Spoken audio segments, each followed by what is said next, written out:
আসসালামু আলাইকুম। Hello viewers, কেমন আছেন আপনারা সবাই? আশা করি সকলে অনেক ভালো আছেন। আজকে যে বিষয়টি নিয়ে আপনাদের সাথে আলোচনা করব সেটা হলো কিভাবে মাইক্রোসফট ওয়ার্ডে একটি পেজ ডিজাইন করা যায় খুব সহজে।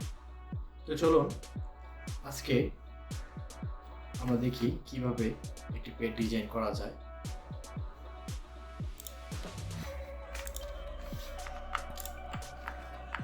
এই যে আমার একটা পূর্বের পেজ ডিজাইন করা আছে, আমি এটাকে এখান থেকে কেটে দিলাম। ওকে, এখান থেকে ফাইলে গিয়ে একটা ব্ল্যাঙ্ক ডকুমেন্ট আনলাম।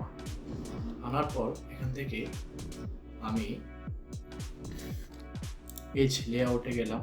এখান থেকে মার্জিন থেকে নেরো থেকে ক্লিক করার পর এখান থেকে ইনসার্টে যাব, গিয়ে শেপ আনলাম। শেপ এনে এখান থেকে একটা শেপ টানলাম। টানার পর এখান থেকে আমরা শেপের ফিল কালারটা এটা করে দিলাম। দেওয়ার পর যেহেতু আমরা ডিজাইন করব, তো এখান থেকে এডিট শেপে ক্লিক করে এডিট পয়েন্টে ক্লিক করে দেব। দেওয়ার পর এখান থেকে এটাকে একটু আপ করে দেব। দেওয়ার পর এখান থেকে এই যে অ্যাঙ্করগুলো ধরে টেনে টেনে ডিজাইন করে দেব যতটুকু প্রয়োজন। এখান থেকে এই যে আউটলাইনগুলো চলে আসতেছে, আউটলাইনগুলো সরানোর জন্য এখান থেকে শেপ আউটলাইনে গিয়ে নো ওপেন করে দিতে হবে। এখান থেকে আবার এডিট শেপে গিয়ে এডিট পয়েন্ট এখানে ক্লিক করলাম। করার পর এটাকে আরেকটু ডাউন করে দিলাম। দেওয়ার পর এটাকে আরেকটু আপ করে দিলাম। ওকে,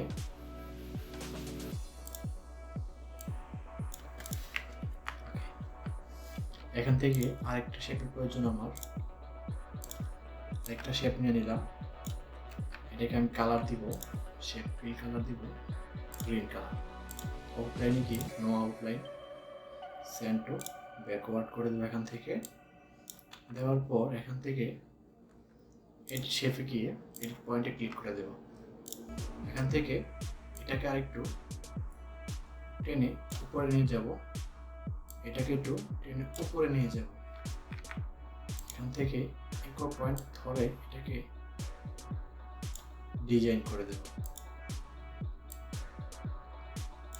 ওকে, খুব সহজ, খুব ইজি ভাবে আমরা একটা পেজের ডিজাইন করতে পারবো। এখান থেকে আরেকটা শেপ আনবো আমি, এটাকে কালার দিব আমি গোল্ডেন কালার। আউটলাইনে গিয়ে নো আউটলাইন,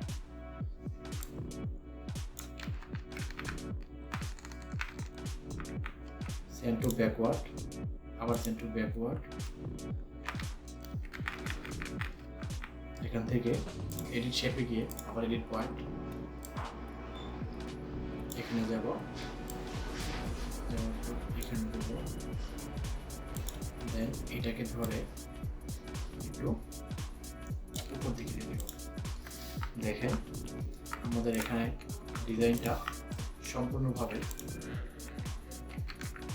হয়ে যাচ্ছে।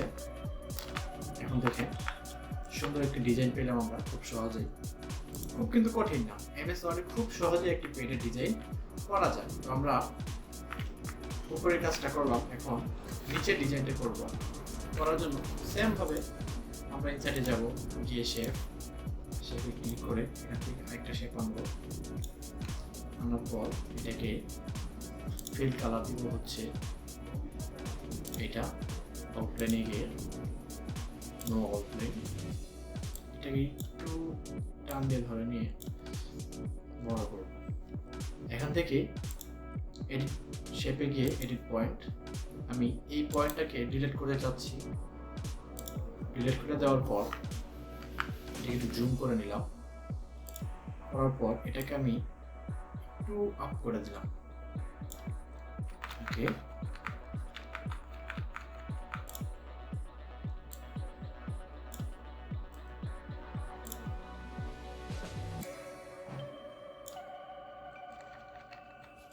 ওকে, আমরা এটাকে কন্ট্রোল ডি ক্লিক করে ডুপ্লিকেট করে নেব।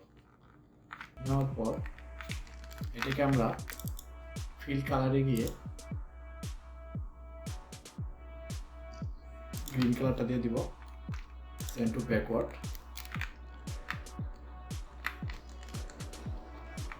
ওকে, এখান থেকে এডিট শেপে গিয়ে পয়েন্ট ক্লিক করে এটাকে একটু আপ করে দেব। ওকে, আবার এটাকে ডুপ্লিকেট করে নেব। নেওয়ার পর এটাকে আমরা কালার দিব হচ্ছে golden colour, send to backward, আবার সেন্ড টু ব্যাকওয়ার্ড। দেখেন আমাদের ডিজাইনটা কিন্তু খুব সুন্দরভাবে ফুটে উঠছে। তো আমরা এখানে একটা লোগো অ্যাড করতে পারি। লোগো অ্যাড করার জন্য আমাকে একটা ওভাল শেপ আনতে হবে।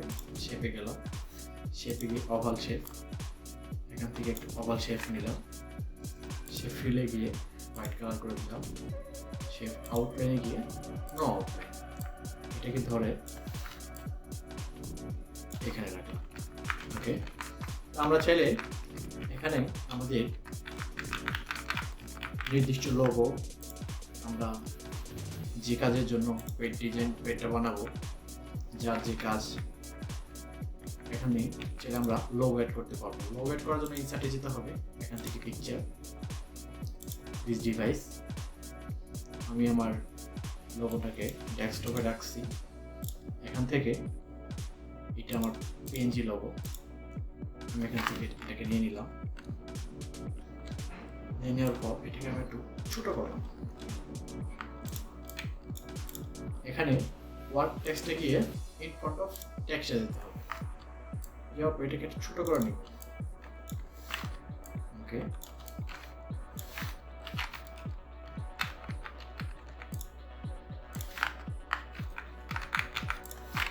লোগোটা বসিয়ে দিলাম। দেওয়ার পর আমরা এখানে একটু টাইপ করব। টাইপ করার জন্য আমাদের যেতে হবে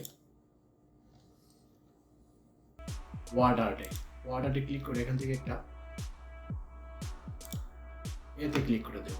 দেওয়ার পর আবার আমরা চলে যাবো হোমে গিয়ে এখানে ক্লিয়ার অল ফরম্যাটিং এ একটা ক্লিক করে দেব। দেওয়ার পর এখানে নো স্পেসিং, এখানে একটা ক্লিক করে দেব। দেওয়ার পর এটাকে আমরা টাইপ করব। টাইপ করব হচ্ছে ডিমান্ড ইনফরমেশন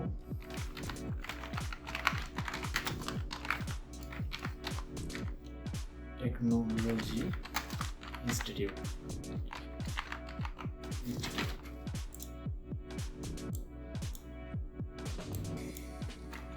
এখান থেকে আমরা এটাকে কালার দিয়ে দিব হোয়াইট কালার। দেওয়ার পর এখান থেকে আমরা চাইলে বিভিন্ন রকমের ফন্ট ইউজ করতে পারি। তো আমি এখান থেকে এই ফন্টটি বেছে নিলাম, এটাকে আমি আন্ডারলাইন করে দেব।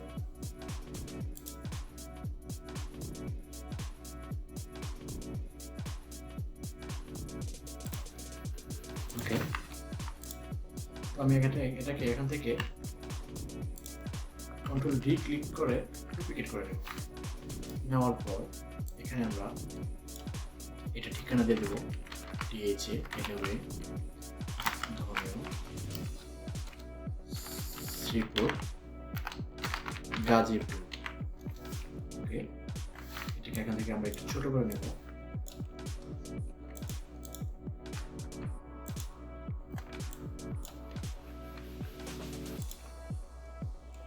ওকে, আমরা এখান থেকে এটা কালার দিয়ে দিব ইয়েলো কালার।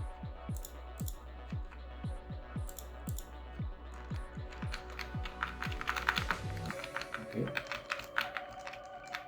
এখান থেকে আবার কন্ট্রোল ডি প্রেস করে ডুপ্লিকেট করে নিব। নেওয়ার পর পিএইচ ফোন নাম্বার 65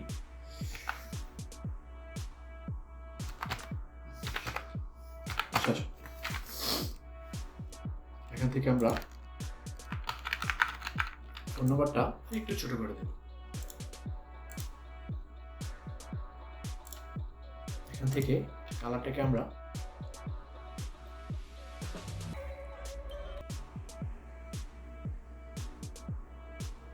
এটা রাখবো। তো এখানে আমাদের পেডের কাজ মোটামুটি শেষ বলা চলে। আমরা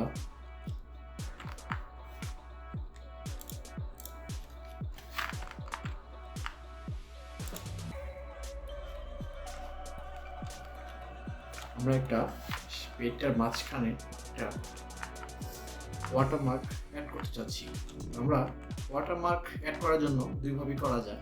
তো আমি যেভাবে করব, ইনসার্টে ক্লিক করে শেপে ক্লিক করে এখান থেকে একটা শেপ নিব। প্রথমে শেপ নিলাম, নেওয়ার পর এটাকে রাইট সাইড ক্লিক করে ফরম্যাট শেপে ক্লিক করব। তারপর এখান থেকে ফিলে যাব, পিকচার, এখান থেকে ইনসার্টে ক্লিক করে ফাইল। তো আমি দেখব যে আমার ডিজাইনটা কোথায় আছে। যে আমার ডিজাইন আমি এখান থেকে অ্যাড করে দিলাম।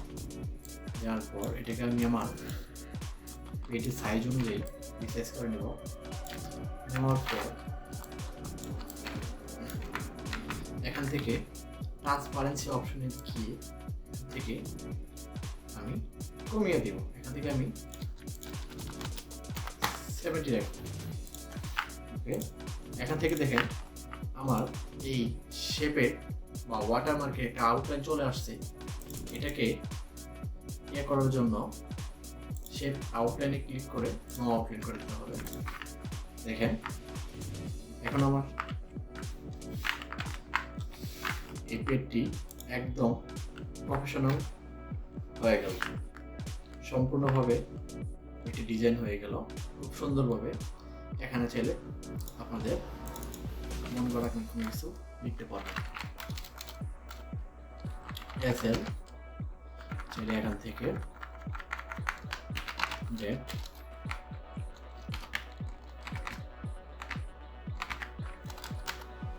না চাইলে